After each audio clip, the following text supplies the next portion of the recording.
I believe we possess all the resources and talents necessary.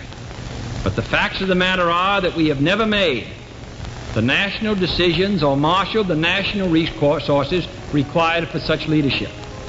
We have never specified long-range goals on an urgent time schedule or managed our resources and our time so as to ensure their fulfillment.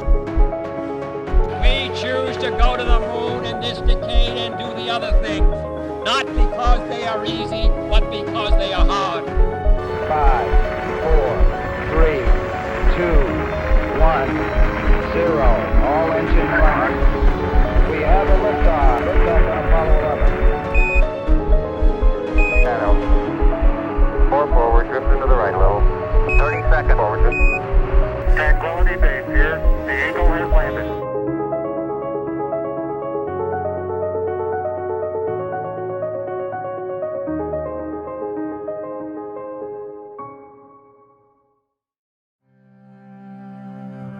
Every 56 seconds, another person loses their life to cancer in the U.S.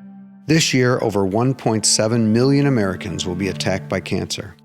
And sadly, over 600,000 Americans will lose their battle with cancer.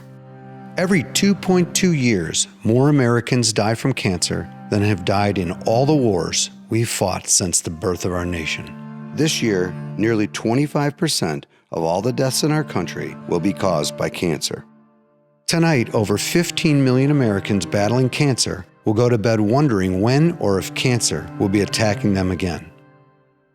How can we put a man on the moon, but we can't find a cure for cancer? What cancer does. Finding a cure for cancer has been talked about for decades by many politicians. Time has come in America when the same kind of concentrated effort that split the atom and took man to the moon should be turned toward conquering this dread disease. Let us make a total national commitment to achieve this goal. Truly great. In 1971, President Richard Nixon signed the National Cancer Act, declaring war on cancer. You know, last year, Vice President Biden said that with a new moonshot, America can cure cancer.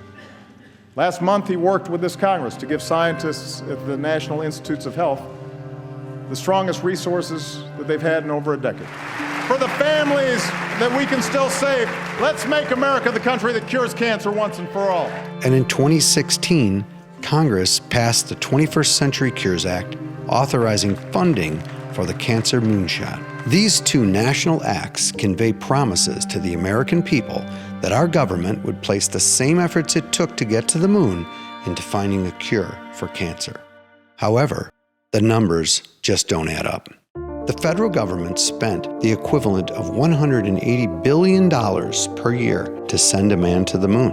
The total budget per year to finding a cure for cancer is just $5.9 billion. Compared to what we spent to go to the moon with efforts to cure a disease that affects 1.7 million Americans and kills 600,000 people in our country each year, is it any wonder why we're losing the war on cancer? The total yearly cost for cancer care and lost productivity is greater than $300 billion. With the U.S. government spending just shy of $6 billion on a cure, does this make sense? To put it another way, $5.9 billion is only enough of our money to run the government for 12 hours of one day. 12 hours to work on saving the lives of over 6 million Americans every decade. On 9/11, our country lost 3,000 Americans. After that horrific day, our government spent over $4 trillion to make sure this didn't happen again. Every 2 days, 3,000 cancer patients lose their lives and their families suffer a 9/11-sized tragedy with no end in sight. So what will it take to change all the suffering and grief?